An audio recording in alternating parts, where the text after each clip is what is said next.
This podcast is certified fresh. Freshmediaworks.com.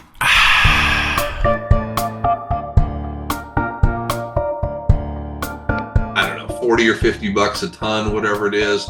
Well, what they don't realize, number one, they're exporting a lot of nutrients, so when they're sending that out the door, they should really get a test on it, because that $50 they got for that ton of, soybean stubble probably had $70 or $80 worth of nutrients and minerals in it. So, welcome to Lunch with Chris, where your host, Chris Doelle, brings you uplifting interviews with extraordinary individuals making a positive impact. Join as he introduces remarkable people who have left their mark on their respective fields. Have you ever thought about doing your own podcast? It is the absolute best way to grow your brand, spread your message, and build your following. Fresh Media Works can help. We do all the heavy lifting, and you just focus on your message. To find out how easy we can make launching your new podcast, call 713-269-4620 or check us out at freshmediaworks.com.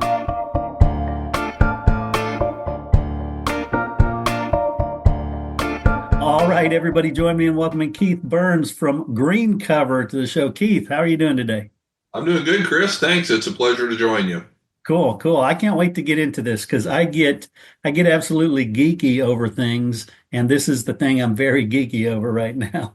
But before we get into green cover, ground cover, regenerative farming, all that good stuff, let's talk about you. Where'd you grow up? Tell me your backstory. Sure. Yeah. No, happy to do that. So my brother and I run and operate a farm, and then also the seed business, Green Cover Seed, here in South Central Nebraska. It's where we grew up. I was actually born in Moline, Illinois. My dad was an engineer for John Deere, but we moved back to the farm when I was one. So I claim Nebraska as my native land. So actually living in the house that we grew up in, my wife and I bought that from my folks. I taught school for 10 years. So I was an ag teacher, and then also kind of morphed over into doing technology. Did that for 10 years. And then when Dad was kind of getting ready to retire, my family and we moved back home and started farming then with my brother. My dad and my brother were kind of farming together prior to that. So we moved back in 98, and we were pretty well switched over to 100% no-till at that point in time. Brian had already been experimenting with all the no-till techniques, made a commitment to switch over to that pretty well full, 100% no-till. And then about 10 years later, in 2008, we started experimenting with cover crops and really saw the power that they had to offer the soil, especially when it comes to diverse cover crop mixes. And we can talk a little bit more about that later. And that was actually kind of the context, we were talking earlier, our first podcast that we did with Gabe Brown, we were talking about how that all started, with that huge push towards diversity. And so we built our company based on the fact that it's the diversity of plant species that make these things really, really work well. And it's, it's just copying how God, created these plant communities to work together. So we started Green Cover in 2009, and it's really grown. We've been blessed. It's grown far faster than the farm. So, now, we're still farming here, but the farm employs like 2 people and Green Cover employs close to 60 people at this point. And so we're shipping seed, all across the country. We're shipping into Canada. We've got a lot of requests to ship to other countries. So some of the import-export things can get tricky with seed, but we can certainly export our knowledge. And so we're happy to do that. We're happy to share some of the things that we've learned and leverage some of the great relationships with the people that we've met to helping other people down this path as well. I love that. And when you say you went back there to farm, what are you farming? Yeah, great question. So, in our area, and we're about half dry land and half irrigated, 25 inches of rain per year is kind of where we're at here in South Central Nebraska. So, the typical irrigated rotation is going to be corn and soybeans. And we still do plant and harvest and grow a lot of those. We have started, pushing that a little bit, and we're growing some irrigated cereals. We've done irrigated sunflowers. We've done some of these things that we can, market through the cover crop seed channel. The dry land rotation around here would be still a lot of corn and beans, but people would be doing wheat every so often in there, and because that really helps set up for a really good corn crop the next year. So again, we've incorporated. We're not doing wheat anymore because we're planting rye and triticale and oats and things like that that we're growing for cover crop seed when and where it makes sense. We've grown some popcorn that we've used for cover crop seed. We're growing some brown midrib grazing corn that we're growing out for seed. So we're doing some of those types of things as well to kind of diversify the operation. Nice. And the Dust Bowl, jumping way back to when nobody knew anything in terms of what they were doing. The Dust Bowl, it just, all the topsoil just blew away. And then they went to rotation. Talk about how this is different. And even with a regular rotation, we're still losing a lot of soil. So talk about how this helps, I guess, mitigate that. Sure. Well, the Dust Bowl, it's a great reminder. I mean, it's the largest ecological, and I think we can call it a man-made disaster because it really was a culmination of some poor decisions, a lot of poor government policy. And it's interesting, if you've ever read the book, The Worst Hard Times by Timothy Egan, it's a great book. Much of Ken Burns's film, The Dust Bowl, was based on this book, but he goes through the diaries of a number of different people. One of them in there was a guy from Innervale, Nebraska. Well, unless you live right in my area, nobody's ever heard of Innervale, Nebraska, because it's got like 40 people in it.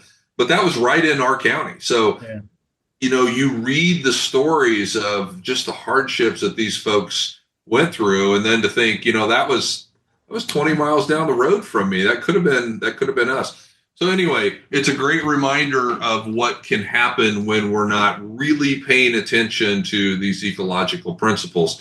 So I think what's changed, and the NRCS and Soil Conservation Service, they were all formed kind of out of a response to that, to try to get that stopped, get that fixed. And in large part, they have done some good things. But we still have a lot of blowing dirt. You've seen it. I've seen it. We've, a couple of years ago, there were, a dozen people killed in Illinois, I think, from a huge traffic pileup because of so much dirt blowing across the interstate. So it still happens, and it's still happening. And so, when we talk about regenerative agriculture or soil health, the principles that we're trying to keep in place, we will prevent that for the most part. The number one amongst them all is to keep the soil covered. Yeah. And some people think the most important one is just, no-till. Don't go out there and don't till the soil. Mm-hmm. Well, we've seen some no-till fields, blowing almost as bad as tilled fields in our area when people remove all the residue. And so we've got guys in our area that will no-till, but then they'll come up and they'll rake all their corn stove or soybean stubble. They'll rake it up, bale it off, haul it off to the feedlot and get, I don't know, $40 or $50 a ton, whatever it is. Well, what they don't realize, number one, they're exporting a lot of nutrients, so when they're sending that out the door, they should really get a test on it, because that $50 they got for that ton of, soybean stubble probably had $70 or $80 worth of nutrients and minerals in it. So I don't know why you do that, but yet some people are. And then the other thing is you're just leaving that soil unprotected. Mm-hmm. It's not disturbed in the fact that you're going out there and disking or plowing it, but when you remove the residue, the wind can still take it, the water can still wash it away. It gets too hot, it gets too cold. Just bad things happen, when you leave that soil out there uncovered. So we want to see the minimum disturbance, which is one of the soil health principles, combined with keeping the soil covered, which I feel like is where we really need to start. We need to keep that ground covered in order to protect it. So, the goal on our farm, and we don't always accomplish this, but this is our goal. I never want to see my soil unless I go looking for it. I want to have to, move that thatch back, spread that crop residue back in order to actually see the soil and what's going on. Because if you can't see it, it's not going to blow away. It's not going to wash away. It's not going to get too hot or too cold. that's the ultimate protection. Definitely. Now, what are your thoughts on grazing on your fields? Because a lot of the conversation I've seen has been about hyperactivity in terms of grazing animals, intensely, and then moving them off to another one because of the trade out in terms of Yeah. deposits and things like that. So, what are your thoughts there? Well, yeah, again, it's one of the principles of soil health. And it says incorporate livestock, but what it should say, and when people explain it, they do say that it's the proper incorporation of livestock. Right. Because livestock can be both a good thing and a bad thing. They can be a good thing when they're managed properly. They can be really destructive and bad when they're poorly managed. And it's not the livestock's fault. It's whoever's managing them. And so, much of the, desertification that we have across the world is because of overgrazing. But what's really interesting, Alan Savory and others are saying we can restore it by using animals, but only when they're used right. And so the right way to do it, which Alan Savory has promoted for many years and, has caught on and become popular and, in a lot of different ways it's like you said, it's a very intense grazing for a short period of time. And then there's a long period of rest. And it's that long period of rest that most people miss. Yeah. And so, or the short duration. So what they might do is they may, have 100 cows out there, on 150 acres, but they'll leave them all summer. And by the end of the summer, that grass is just, looks like a golf course all dried up out there. It's about, yay tall. And there's just no energy left in those roots for those plants to regrow. So ideally, you could take those same 100 cows, those same acres, but you're moving them, every day or twice a week or 3 times a week, whatever it is. And then they're only grazing each paddock or each part of that field for maybe a week or 2 throughout the year. And then it's got 50 weeks or 51 weeks to recover. And, that's when you see this just explosion of growth in the grasses and the forbs and the biology, because cattle are really smart. They're going to eat what's best, the most tender, the most nutritious. And that's always going to be the regrowth. That's going to be the new growth.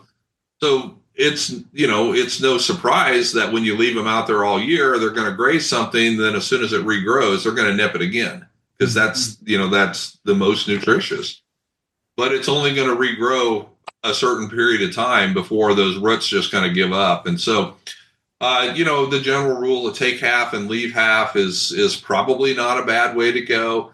When you're leaving at least 50%, it'd be better to leave 60 or 70% because then it can regrow very quickly. But that's when you can really start healing that soil and you can really start bringing it back to life through the livestock. And then the other thing, and you mentioned this too, with the deposits, the manure and with the urine, if you're grazing a large number of animals across a large area for a long period of time, well, they're going to go out and eat, and then they're going to come back to the shade tree or to the water trough or to the mineral tub, and they're going to do all their pooping right there. And so what happens is you're taking nutrients from one part of the field and you're depositing them all over here. And so you get an uneven distribution of nutrients versus if you have them in small areas and you're moving them on a regular basis, you get a very even distribution of those nutrients. And then the last thing I'll mention on this is, the rumen of a cow or of a sheep, these ruminant animals, it's a fascinating thing. It's a digestive fermentation vat that has, they say it's probably one of the most microbially rich things in all of creation. So you take like a teaspoon of a rumen fluid and it can have trillions of living organisms in that. There's so much biology in there because they're eating this low quality grass and they're breaking it down and they're turning it into delicious steak. I mean, think about it, Chris. If you invented a machine that you could feed essentially bales of straw into and steak would come out the other end, Well, I mean, you'd be hailed as a genius, and you'd have so much money you wouldn't know what to do with it.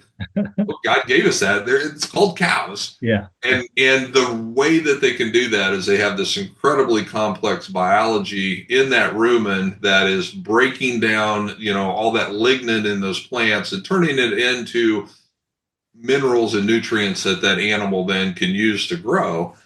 And the biology in that cow's rumen is very similar to the biology in the soil. And so you will always see better soil biology after the animals have gone through, because a lot of those organisms they're going out with the poop and the urine and the saliva.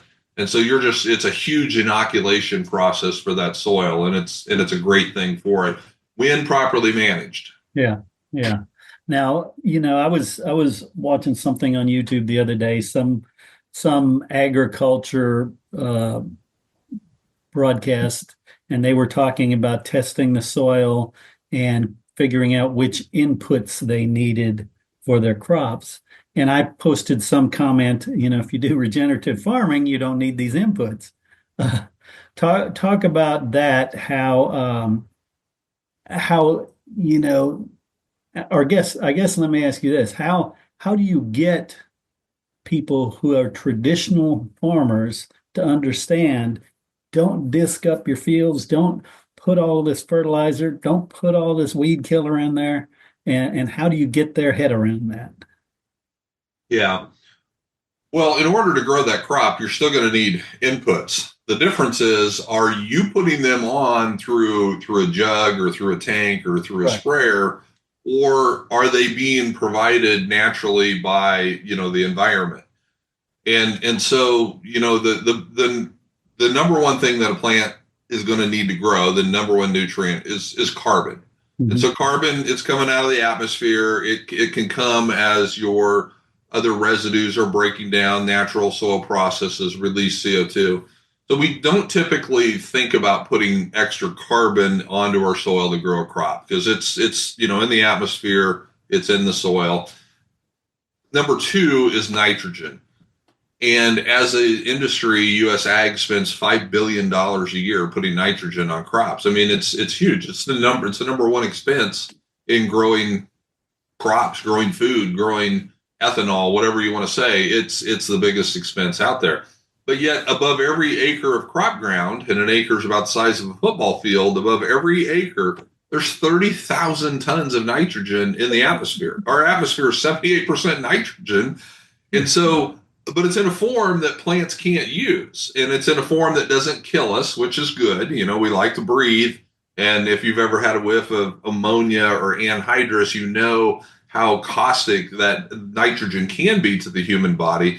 But this nitrogen, it's two nitrogen molecules held together. They're attracted to each other, so they don't interact with anything else.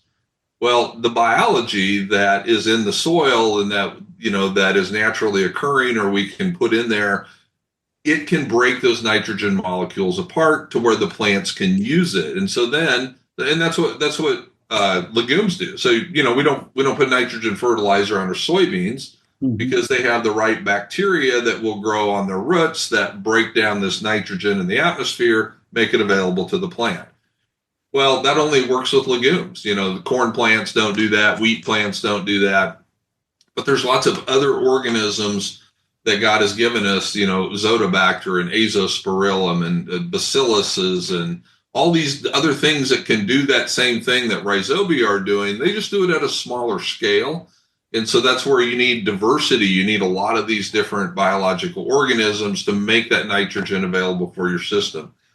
So nitrogen is coming out of the atmosphere, carbon's coming out of the atmosphere, pretty much everything else is coming out of the soil. Mm-hmm. Our soil, when you test it, it's made up of these minerals that plants need to grow. And so if you were to test your soil, a traditional soil test is only going to show what the plant can get, but there's a test called total nutrient digestion, a T&D test, and it's going to tell you everything that's in there.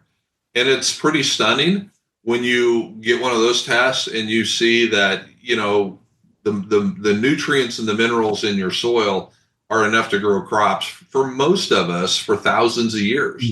But again, they're locked up in forms the plants can't get, but the biology can make them available to the plants. And so what has happened, and I heard somebody say this, I was speaking in North Carolina last month, and I heard somebody say this quote, and I don't even know who originally said it. I need to find that out because I love the quote. But they said in nature, when you kill something, you inherit its job.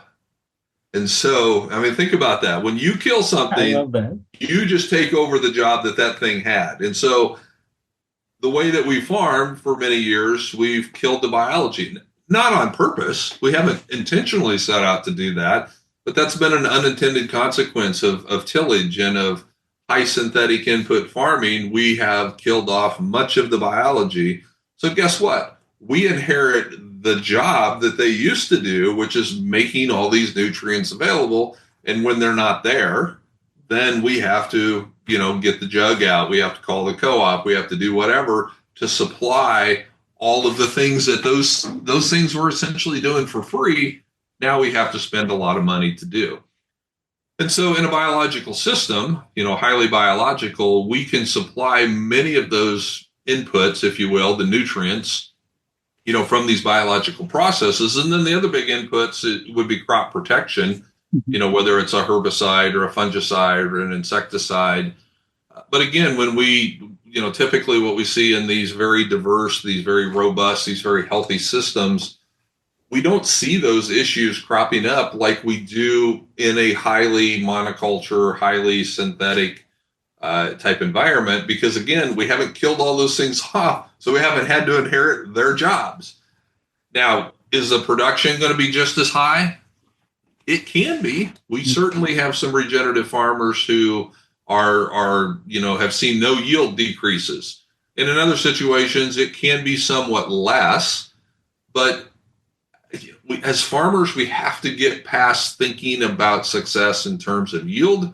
We have to start thinking about it in terms of profit. And so would you rather grow 200 bushel corn and make almost nothing? Or would you rather grow 150 bushel corn and be profitable? Well, sadly, a lot of people would say 200 bushel corn and make almost nothing, partly because that is keeping their insurance guarantees as high as possible. That's a whole nother thing. Yeah. But again, we have to be thinking in terms of profitability and not just yield. Excellent. And I'm going to ask you a selfish question. I live on a piece of land we cleared a couple years ago, 5 acres. When we came here, it was nothing but, this is South Central Texas.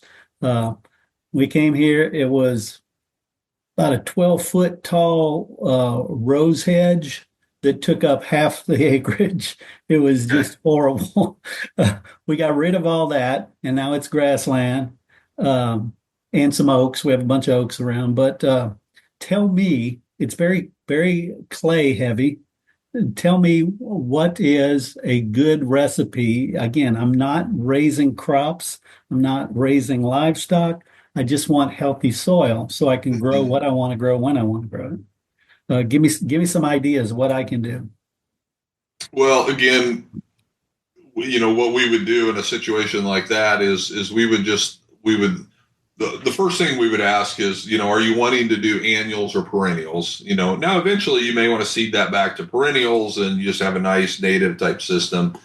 That's probably the ultimate goal of many people who are largely grazing based, but it's probably not where you should start, because if your soil has been abused for many years and it doesn't have all of that biology working, perennials are very expensive to establish. Now, they'll last for a long time once you get them in, but if you don't have very good soil going in, you can spend a lot of money and have very poor perennial establishment. So what we like to encourage people to do is to do a couple of years of planting annual crops to really start building the biology, start building that soil structure, that aggregation, the organic matter, bring that soil back to life with annuals because they're much cheaper. They establish much more quickly, and you can really kind of custom design it based on the conditions that you have. So in your instance, what we would do is we would plant a fall mix. with things that are going to overwinter. So cereal rye, triticale, winter barley, annual ryegrass, things like that for grasses. You can do, crimson clover, hairy vetch, winter peas. You'd want some legumes in there. And then we're going to want to see some forbs in there as well, sunflower, safflower. We might even start putting a few perennials in, like some chicory or plantain. We could do some of those. And then we throw in a brassica or two, like collards or kale or radishes, turnips, because they're really highly nutritious, high protein forages. So we would do a really nice, diverse, cool season mix. We'd have you plant that, in South Central Texas. That would probably go in, mid-September, late September, something like that. As the heat is starting to go down, you still have enough heat units to really get it established, get it going good, but not so much that it's going to cook that stuff out. That should overwinter really well for you this time of year. Mid-March, it's going to be growing, really robustly. You can be grazing it. Again, we want to see you rotationally graze that. And if you do it right, you should be able to graze, pull them off, move to other paddocks, and then come back and regraze the regrowth. And so you can probably move around that 2 or 3 times with your small herd. And you can do that, you can do that grazing like we were talking about before. You can do that even if you've only got, 2 cows on 5 acres. Yeah. Your paddocks just need to be really small. But the same principles apply. And then what we would do is as you start to warm up, down in Texas there, you're going to start getting a lot of heat in May. So then as you can, go from the cool season to the warm season, we would want a warm season mix to go in there that would handle the heat.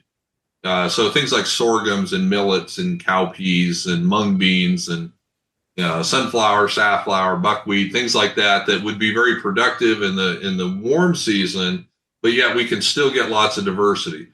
So between the two of those things, we might be able to get, 25 different species out there that would represent 7, 8, 9 different plant families. And we're bringing that diversity back to that land that essentially has been lost.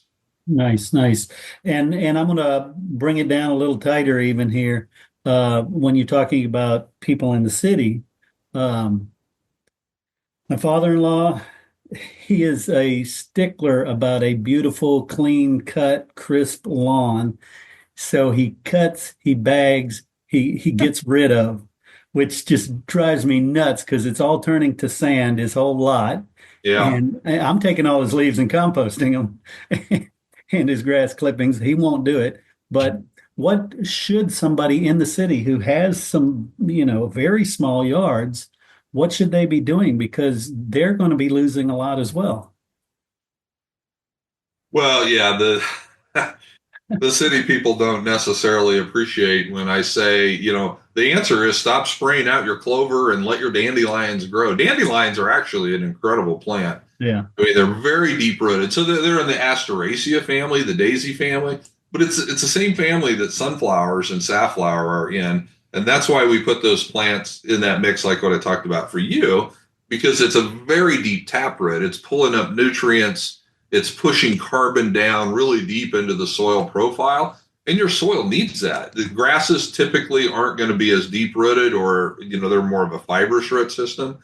But some of these forbs, like a sunflower or safflower or a dandelion in the same family, have really deep taproots. And you've all tried to pull up dandelions. You know what that root looks like. Well, it's doing a job. It's doing a job there, and it's pushing carbon down deep. And it's pulling these other minerals up. And then when that dandelion dies and decomposes, it leaves the minerals or the nutrients on top of the soil for other plants to get. That's how nature works. Yeah. Now, if you want just a beautiful, manicured, looks like a golf course, there's nothing natural about that. No. Not at all. I mean, so the biggest thing I think people are going to have to do is you have to change your mindset of what a beautiful looking lawn is.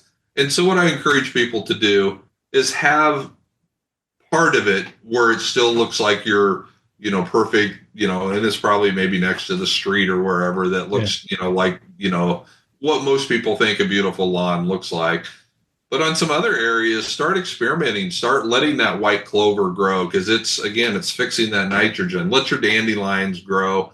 Again, people are going to hate me for saying that, but they're doing a job. They have a function out there. They're trying to fix the soil that's been broken, and that's what these things are doing. Now, if you really want to get crazy, we have started working with a company that they're very diverse lawnscapes. So they're taking out commercial turf, starting to do these really, and when I say really diverse, I'm talking about 60 or 70 different things in there, 20 different plant families. It's pretty expensive right now because we're still trying to figure out what that looks like, but you're doing very small areas. And so, we're trying to figure out what part of this diversity really works well.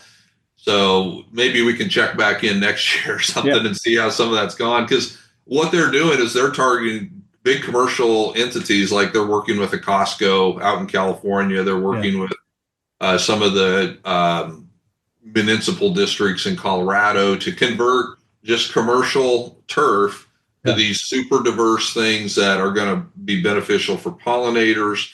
They're wonderful for the community to look at.